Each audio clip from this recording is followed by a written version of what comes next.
grammatical chunks that you need to understand before you move ahead. Improves communication by allowing people to connect across distances. Now this makes clear. Understand what you're planning. Understand what you're writing. You just don't have to blindly add things in the essay or in the report writing. Double connectors, pronoun clarity and one spelling check per paragraph. I'm here to tell you last 5-minute tricks for IELTS writing. And again, this video is for those who have already prepared for their IELTS writing exam or the overall exam and still they want few last-minute tips.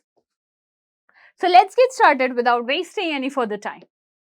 Starting off with the last 5-minute mistakes, or you can say the last 5 minutes actually change your band score. And the mistakes that you guys make, they're not the major ones. And of course, I know that no one comes up with the major mistakes.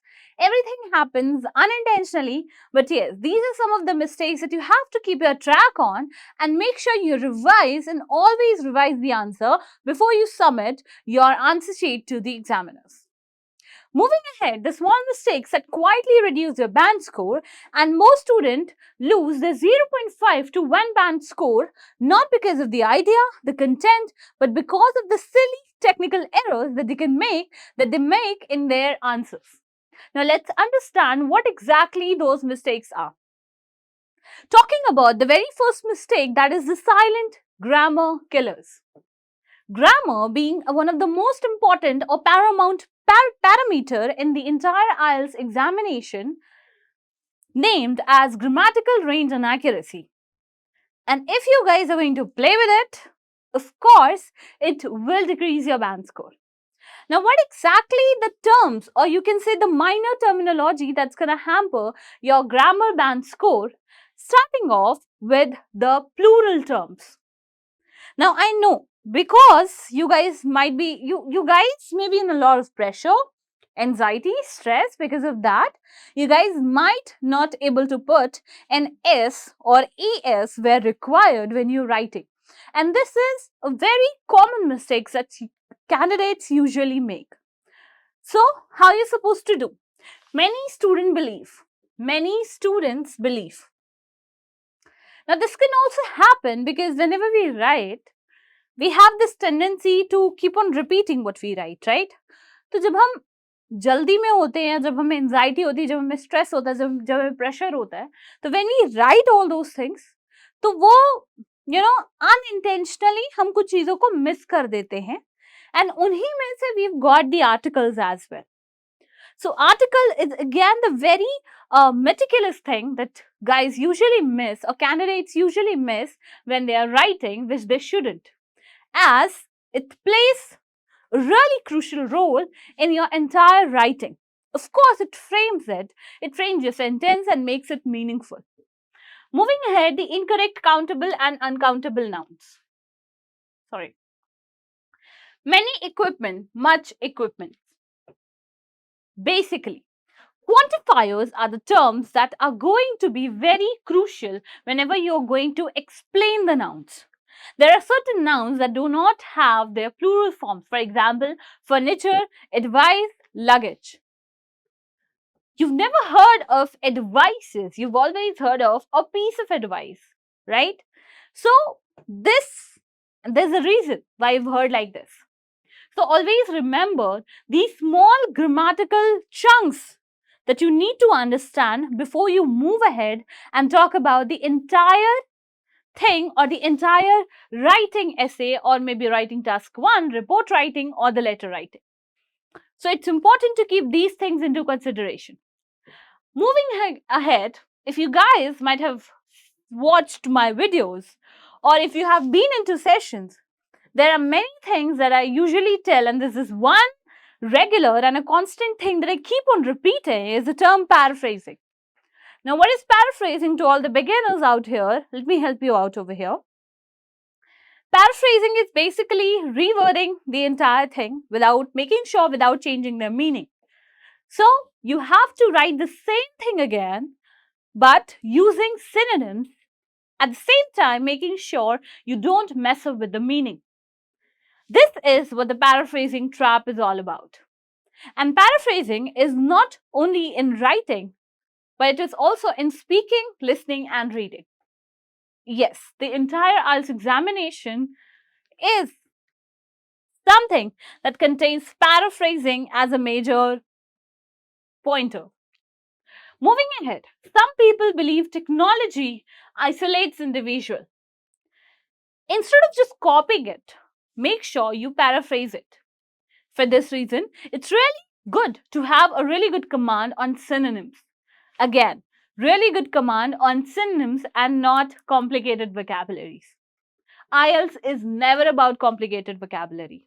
It's always about precise and correct paraphrasing, synonyms, and to the point words. Now let's see how it is paraphrased. It is often argued that modern digital tools reduce social interaction. So instead of just copying the entire sentence, we have just paraphrased it, made sure that the meaning doesn't change, and yes, we've got numerous words at the same time. Moving ahead, a final check, ask yourself, did I paraphrase the question or I just copied it? Yes, so you don't have to copy it, of course, and if you're going to copy it, your words won't be counted. So eventually, some or the other way, your marks are going to be deducted. So just take this into consideration. Moving ahead, the idea sentence mismatch. Now, what exactly is it? Sometimes the grammar is correct, but the idea becomes illogical. You know, the logical sequencing of idea is very, very, very important.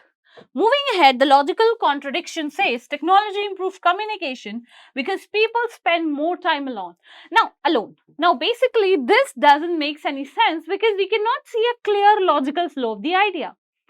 So, writing is not only about writing something grammatically correct, but it should also mean something and it should be within the question and not something which is out of the box.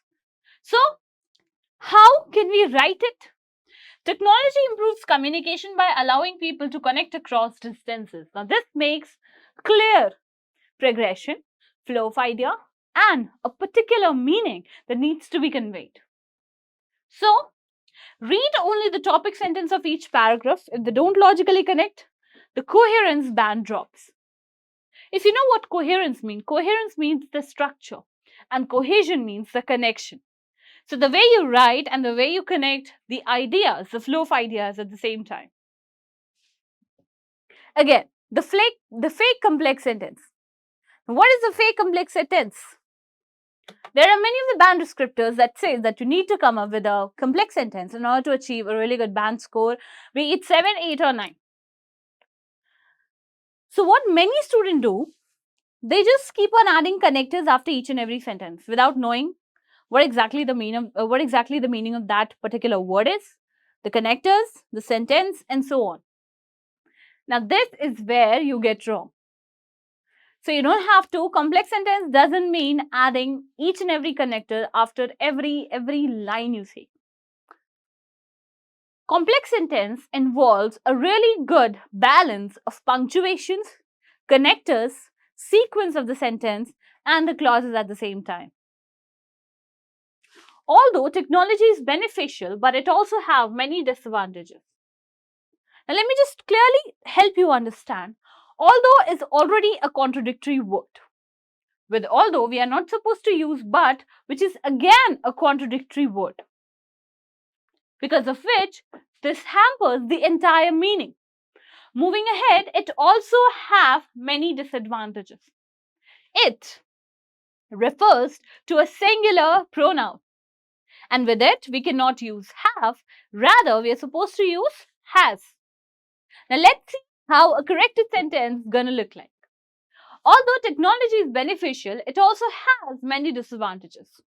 So, if you have used although, you're not supposed to use but. And if you're planning to use but, you're not supposed to use although because both of them are contradictory connectors and conjunctions. Also, if you've got singular pronoun, you're not supposed to use have with it because have is always used with the plural ones. Now, I hope this is clear. The complex sentence doesn't mean that you have to add as many connectors as you can, but the precise and the proper use of the connector is also very important. Moving ahead, the hidden cohesion mistake. As I said, we've got many connectors and you've got to use them as well. So, students overuse simple connectors. This is what I told you just right now. Weak cohesion pattern that caters to firstly, secondly, thirdly in conclusion. No. Understand what you're planning. Understand what you're writing. You just don't have to blindly add things in the essay or in the report writing. You have to analyze it. For that reason, we need to plan our questions before we just jump into the writing part. Instead, repeating connectors, use reference words. For example, this development, such changes, these measures. Now, these improve the band 7 plus cohesion. So, this is something which you do in a memorized version. Okay, fine. We've got this. We have to write firstly, secondly, thirdly, and then we are good to go. But this is what you call the actual study of the question and the actual study of the entire answer. Moving ahead, the band 6 vocabulary problem. Now, what exactly is it? This problem is very catastrophic. Now, catastrophic is a very strong word to use. Always make sure to use the precise term. Now, I understand. Let me give you an example. Can you tell me the meaning of damage? Destroy, destructive, devastating, vandalizing, demolishing. All of them comes with a similar meaning, kind of similar meaning, right? But no, they have different meaning with respect to different situation, different context, and different scenarios. So this is what we need to make sure whenever we are dealing with the vocab. Make sure you use the precise vocabulary whenever you're dealing with the words. Now, many essays suddenly become unclear because of the pronoun reference mistakes. So how we should do it? Government should control company because they cause pollution. Who is exactly causing pollution? The government or the companies? Government should regulate companies because these businesses cause pollution. This is how you should accurately go for the pronoun confusion error. And the conclusion copy paste at the same time. Don't just copy your introduction to your conclusion. Make sure to use your brain and conclude it properly by properly summarizing what you actually want to say with the opinion that you want to present. A 30-second final checklist. Let's have a look. Word limit, pronouns after numbers, article errors, double connectors, pronoun clarity, and one spelling check per paragraph. These are the micro checks that you can help you to enhance your band score. And that's all. Thank you so much. This is all about the last 5-minute tips for you guys. Let me know if you want more videos like that. Thank you so much. We'll see you in the next video.